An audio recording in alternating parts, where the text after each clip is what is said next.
Hey everyone, and welcome back to Talk in English. Hi everyone! We are so excited to learn with you today. I'm Sophia, and this is Daniel. Our goal is to make English easy and fun for you. Exactly. If you enjoy our lessons, please hit the like button and subscribe. It really supports the channel. Today, we are talking about social anxiety. We will practice listening, learn key words and phrases, and boost your confidence. Ready? Let's dive in. This is a very important topic, Daniel. I think almost everyone has felt social anxiety at some point in their lives. It is that nervous feeling you get before you have to talk to people, especially new people. Oh, absolutely. I can definitely relate to that. Even though I talk on this channel all the time, I still get nervous at big parties. I remember once I went to a networking event, and I felt like everyone was looking at me. I was so worried I would say something silly. That is a classic example. We often think that all eyes are on us. It can make us feel very self-conscious. But Daniel, did you actually say something silly at that event? To be honest, I don't think I spoke at all for the first 20 minutes. I was hiding near the food table pretending to look at my phone. I just wanted to disappear. Hiding near the food table is a very common strategy. It gives you something to do with your hands. But that feeling of wanting to disappear is exactly what we are discussing today. It's not just about being shy, it's a deeper fear of being judged or rejected. Right. Being shy is part of my personality, but social anxiety feels more intense. It feels like a barrier that stops me from doing things I want to do. That is a perfect description. A barrier. Today, we want to help our listeners break down that barrier. We want to give them the vocabulary to understand these feelings and the confidence to talk about them. I think understanding the feelings is the first step. When I was younger, I just thought I was weird. I didn't know there were words for what I was experiencing. You are definitely not weird, Daniel. And you are not alone. Millions of people feel this way. Whether it's giving a presentation, making a phone call, or just ordering a coffee, these situations can be stressful. Ordering coffee can be surprisingly stressful. What if I pronounce the name of the drink wrong? What if the barista can't hear me? The struggle is real. The struggle is indeed real. Let's start by looking closer at exactly what happens to our bodies and minds when this anxiety hits. I want to look at the physical and emotional signs first. That sounds good, because for me, it starts in my stomach. I get this strange, uncomfortable feeling, like I have butterflies, but the butterflies are angry. That is a great image, Daniel. Angry butterflies. We actually have a medical term for that racing feeling in your chest or stomach, especially when it involves your heart beating very fast. Oh, I think I know this one. Is it heart palpitations? Yes, exactly. That is our first key word for today. Palpitations. Let me spell that for everyone. Palpitations. Palpitations. That is a long word. Palpitations. It means a noticeably rapid, strong, or irregular heartbeat due to agitation, exertion, or illness. In the context of anxiety, it feels like your heart is pounding out of your chest. I have definitely felt palpitations before a job interview. My heart was beating so loud I thought the interviewer could hear it. So we can say, when the teacher called my name, I immediately felt heart palpitations. Perfect sentence. And usually, when those palpitations start, other physical things happen too. Many people experience a change in their skin color, specifically on their face. Ah, you mean blushing, turning red.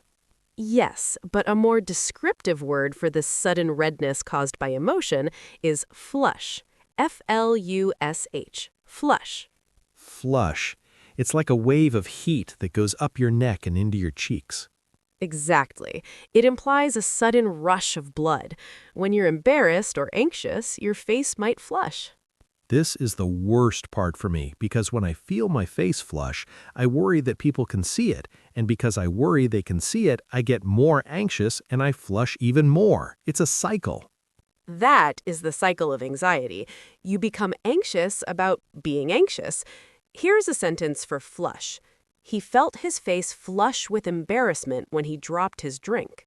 Oh no, dropping a drink is a nightmare scenario.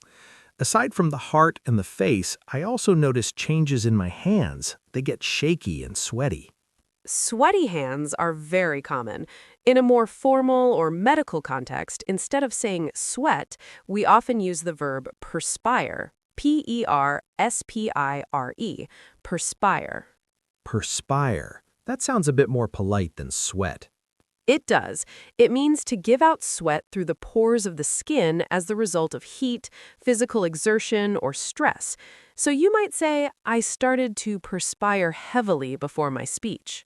I started to perspire heavily before my speech. Good one.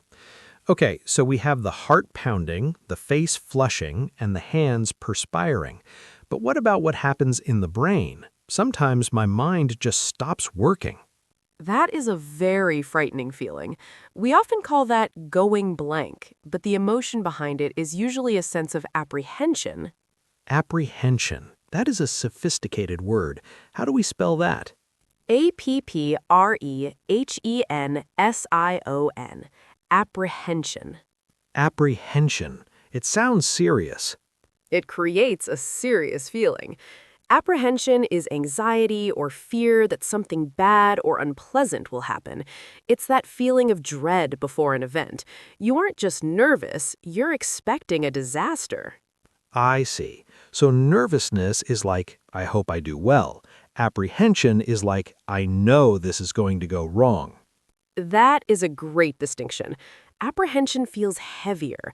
For example, she felt a deep sense of apprehension as she walked into the crowded room. She felt a deep sense of apprehension as she walked into the crowded room. I think apprehension is what keeps people at home. It stops them from going out. It certainly does.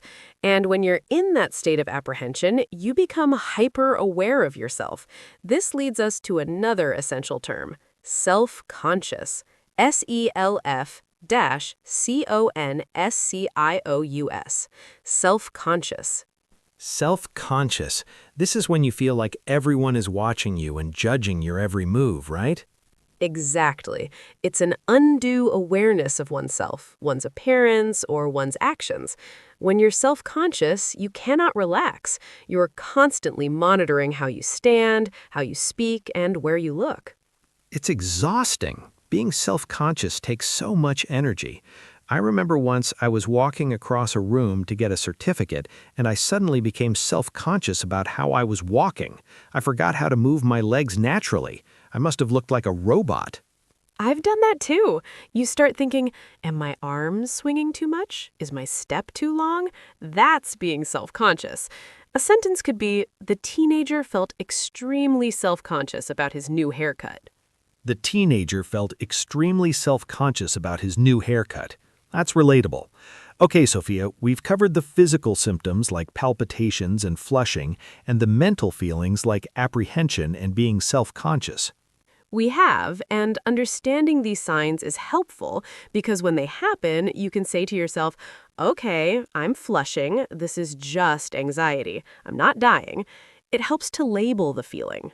Labeling the feeling takes the power away from it. It makes it manageable. But I'm curious about what starts all of this. Why do some situations make us feel this way while others are totally fine? That is the big question, Daniel. We have explored the symptoms, so now we need to look at the causes. What sets off this reaction? We call these things triggers. Triggers. That is a word I hear a lot lately. Can you break it down for us? Certainly. Trigger. Trigger. Trigger. In psychology, a trigger is a stimulus, something that happens that causes a strong emotional reaction or brings back a memory. In the context of social anxiety, a trigger is the specific situation that makes you panic. So a trigger could be anything? Like a phone ringing? Yes, for someone with social anxiety, a ringing phone can be a massive trigger. It demands an immediate social performance. Other common triggers include public speaking, eating in front of people, or being the center of attention. Eating in front of people used to be a big trigger for me. I was always worried I would spill something or get food on my face. I would avoid dinner dates for years. That is a very specific and common one. It relates to the fear of scrutiny. This is a powerful word to add to your vocabulary. Scrutiny. Scrutiny. Scrutiny. Scrutiny. It sounds intense, like a microscope. That is a perfect analogy. Scrutiny means critical observation or examination. It's not just being looked at, it's being studied and judged. People with social anxiety often feel they're under constant scrutiny. Under constant scrutiny. So if I walk into a meeting late, I feel like I am under scrutiny. Everyone is analyzing why I am late and what I am wearing. Exactly. In reality, most people are thinking about themselves, but the anxiety tells you that you are the target of their scrutiny. Let's use it in a sentence. He avoided the party because he feared the scrutiny of his peers. He avoided the party because he feared the scrutiny of his peers.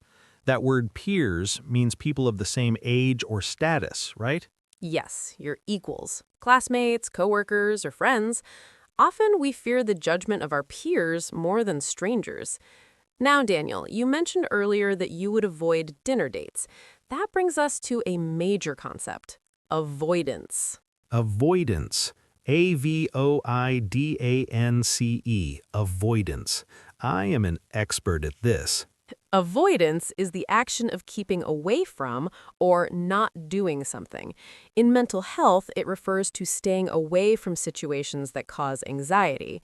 It brings temporary relief, but it actually makes the anxiety worse in the long run. Wait, it makes it worse? But it feels so good to cancel plans. When I decide not to go to a party, I feel amazing. That feeling is relief, yes, but think about it. If you avoid the party, you teach your brain that the party was dangerous. You confirm the fear, so the next time the fear is even stronger. Wow, I never thought of it that way. So by staying home, I am training my brain to be afraid. Exactly. Avoidance reinforces the fear. A sentence for this. Her avoidance of public speaking limited her career opportunities. Her avoidance of public speaking limited her career opportunities. That is sad, but true. I know people who have quit jobs because they didn't want to speak in meetings. It happens often.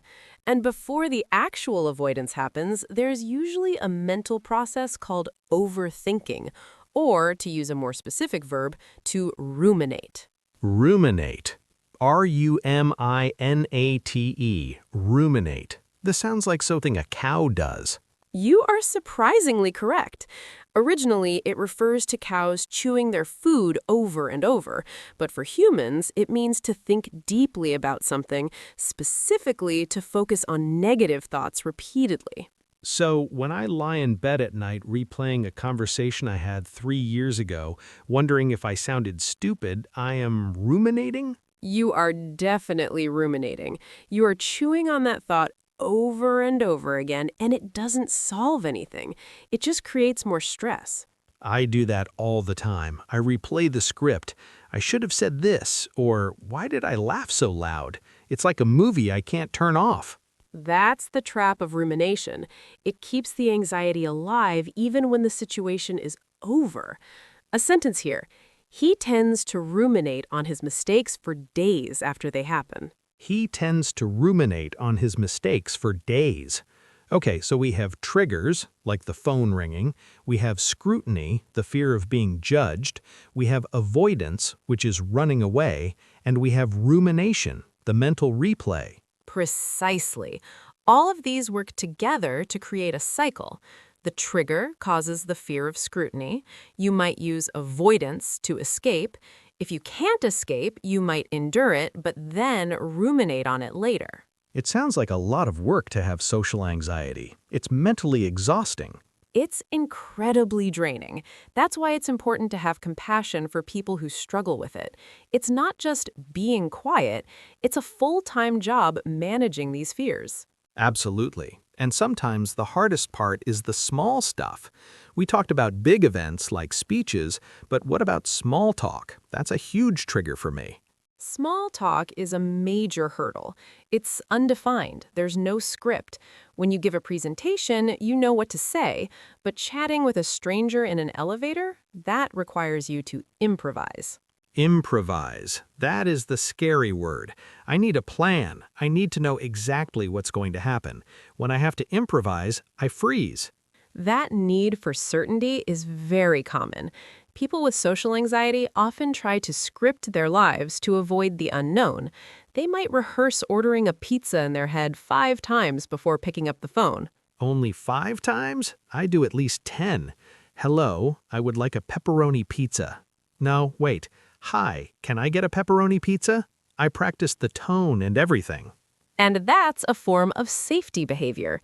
It makes you feel safe, but it keeps you focused on your performance rather than the connection with the other person.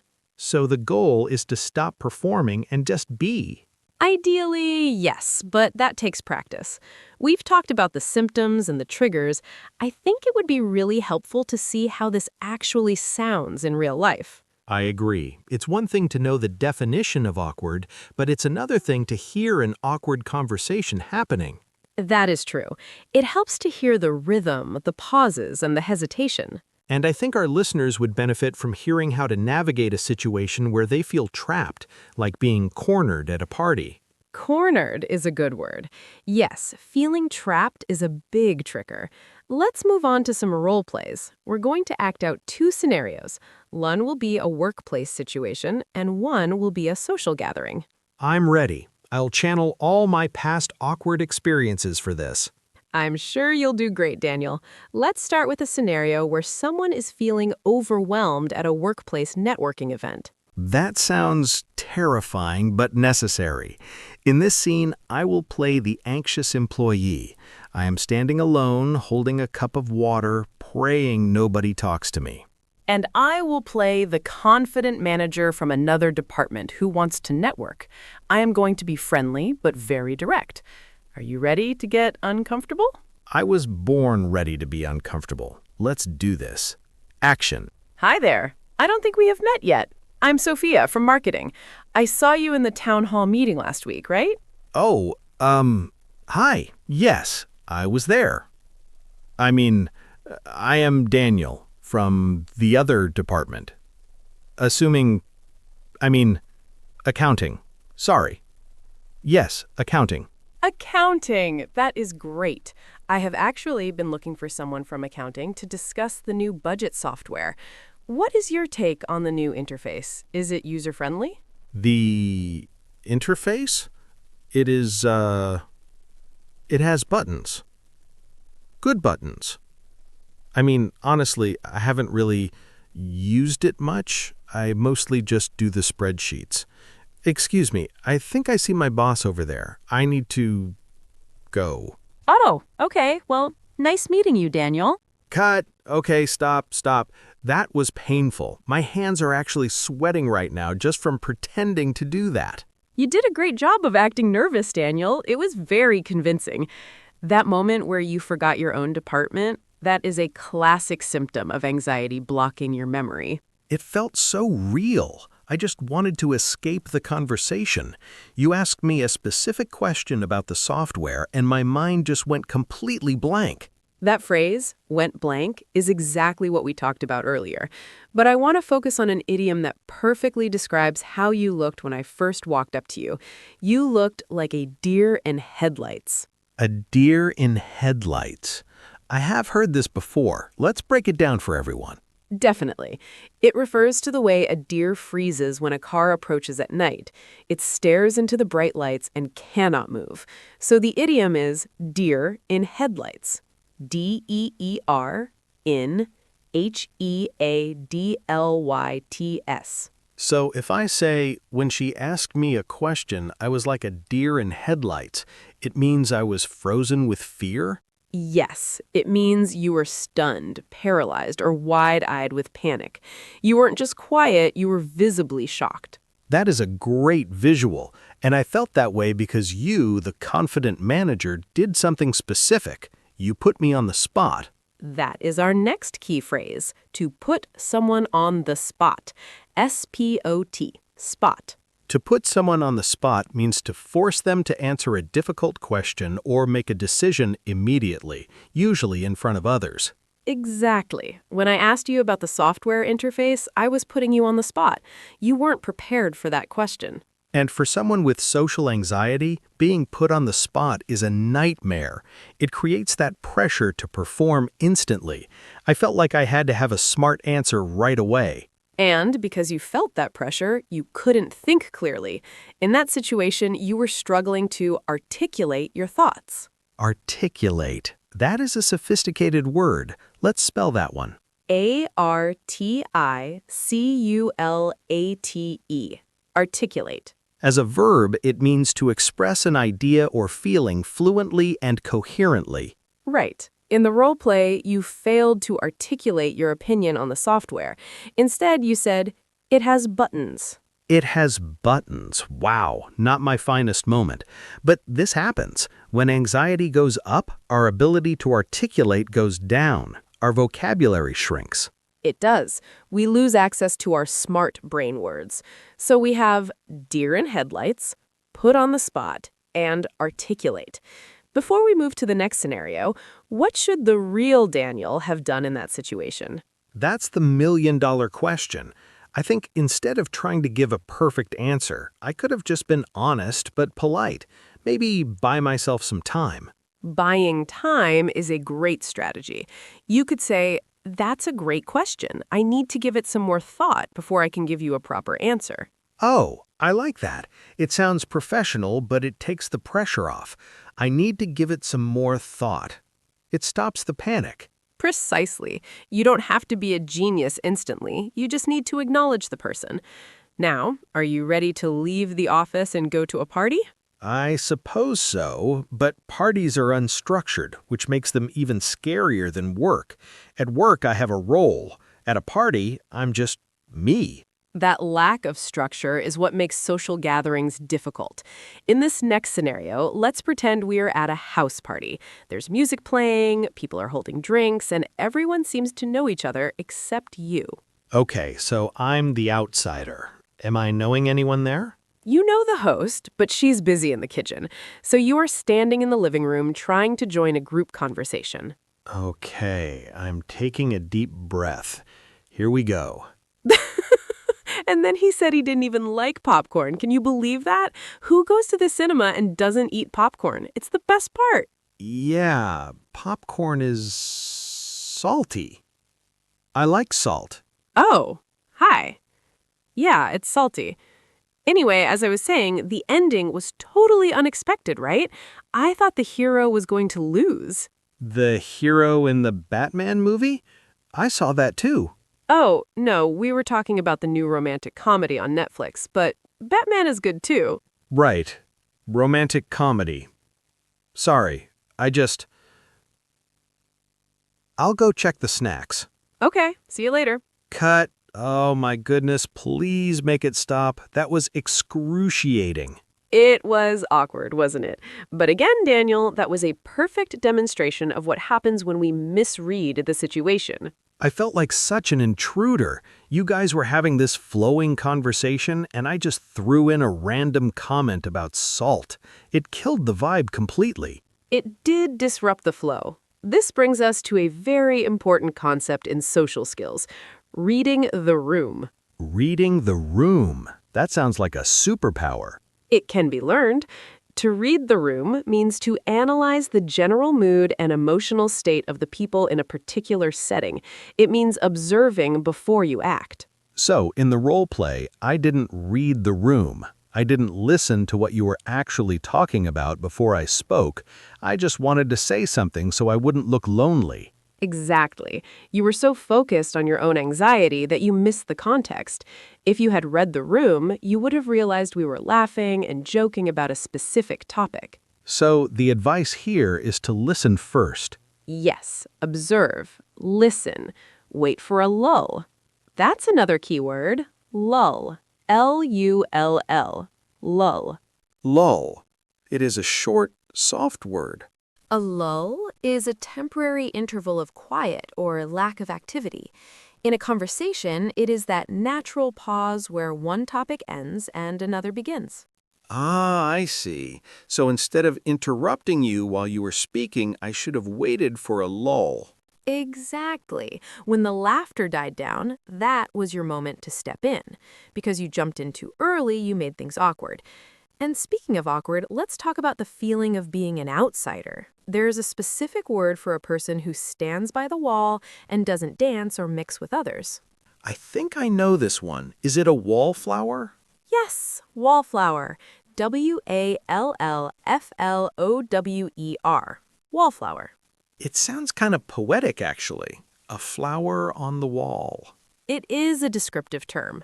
A wallflower is a person who has no one to dance with or who feels shy, awkward, or excluded at a party.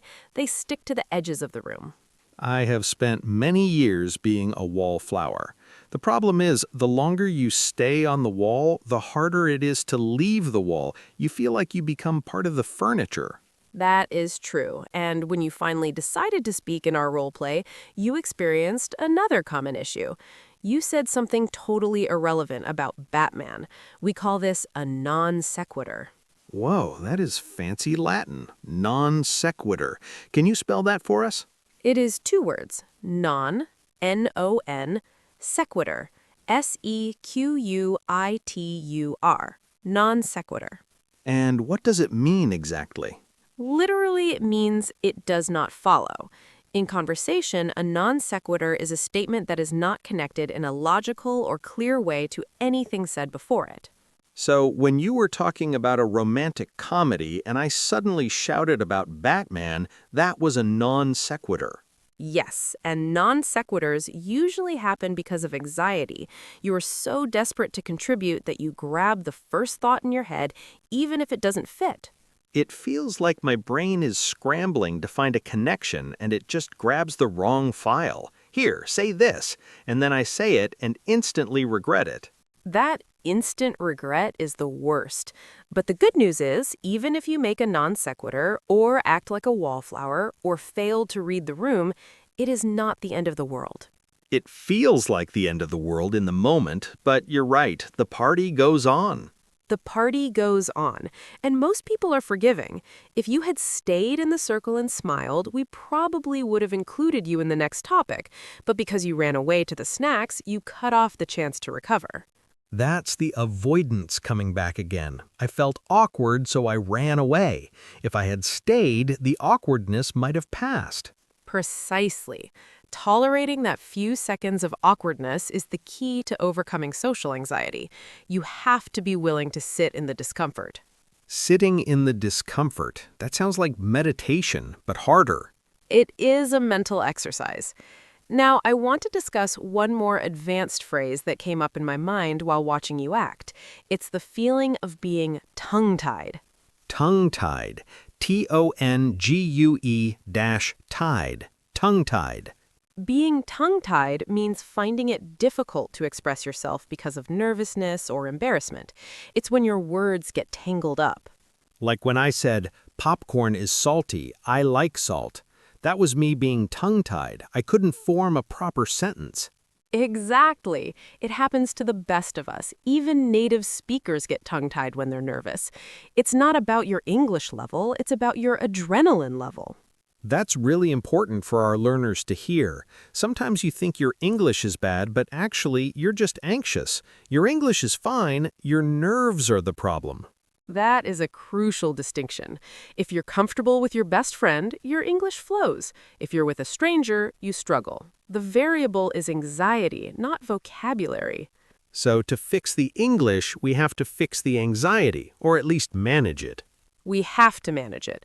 We've looked at the workplace deer in the headlights moment and the party girl wallflower moment.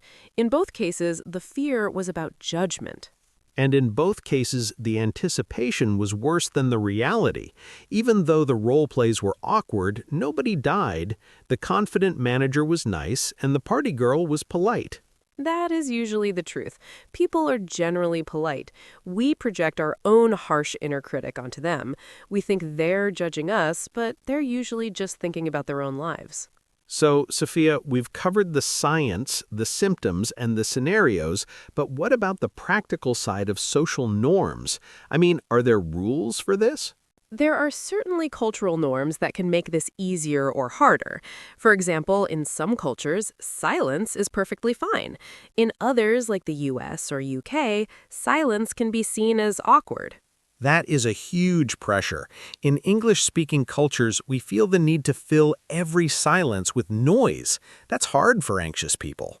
It is. We call this small talk, which we mentioned earlier.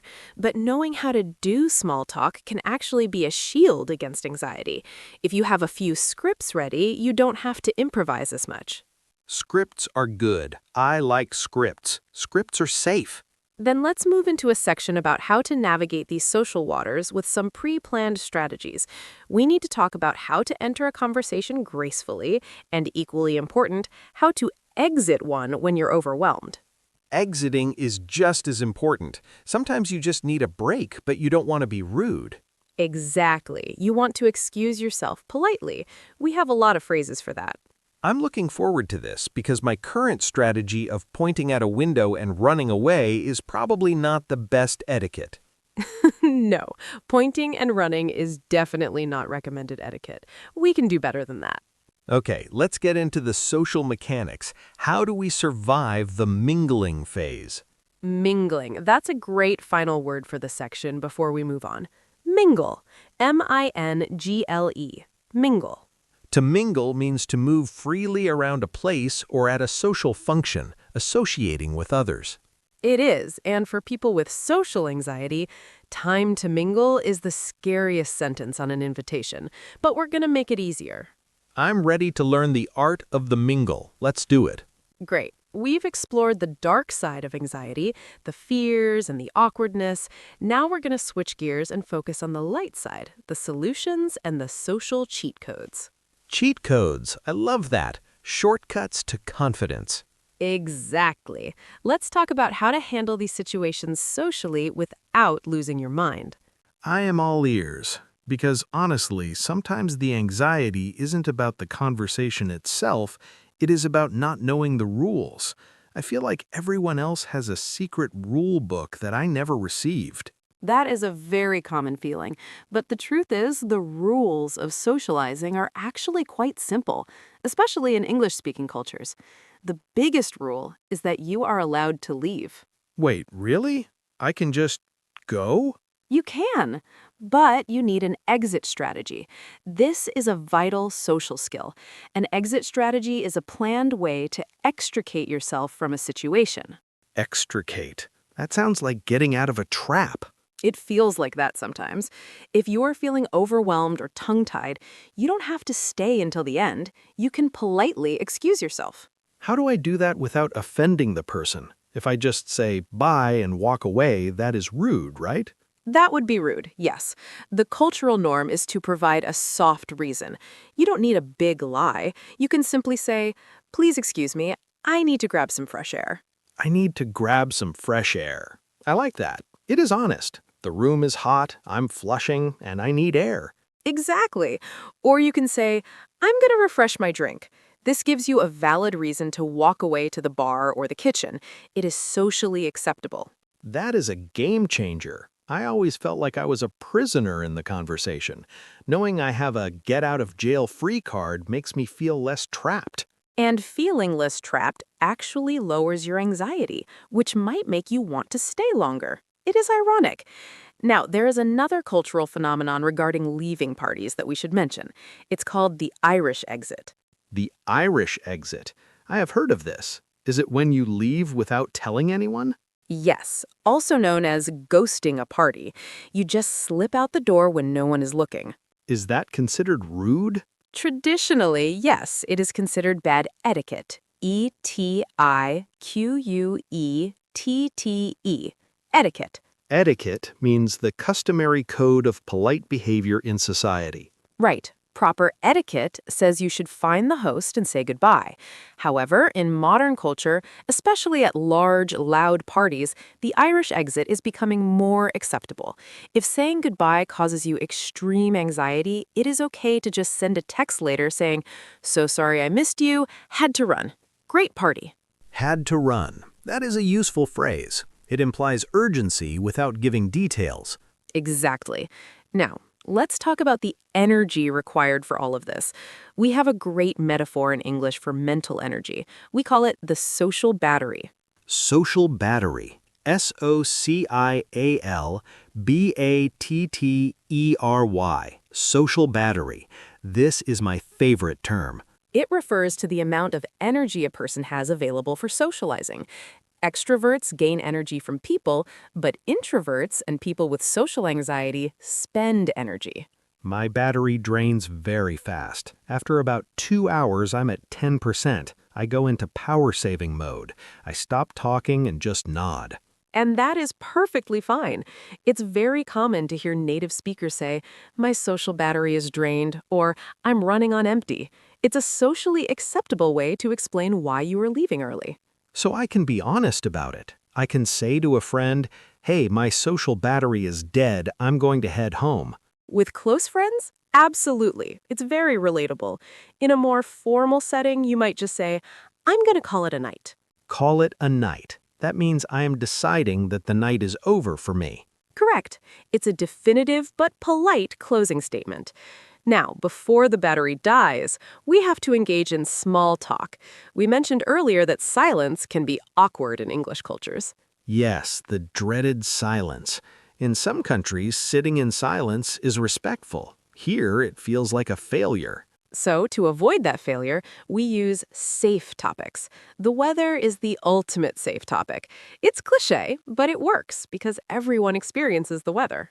It's really coming down out there. Or, can you believe this heat? Perfect. Another safe harbor is the compliment. If you are anxious and don't know what to say, find something nice to say about the other person. "I love your tie," or "That's a great bag." Compliments are genius because they shift the focus off of me and onto them, and usually people love talking about their stuff. "Oh, thanks. I got it on sale." Exactly. It starts a conversation where they do the talking, which gives you a break. It's a strategic move to lower your scrutiny. Strategic socializing. I like it. It feels less like a performance and more like a game plan. That's the goal. Social anxiety tells you that you are helpless. These tools, the exit strategy, the social battery concept, the safe compliments remind you that you have control. Control is what we're all looking for. When I feel in control, the palpitations go down, the flushing stops, and I can actually hear what people are saying. And that's when you can actually enjoy the connection, which is the whole point of socializing. It's not about being the funniest person in the room, it's just about connecting.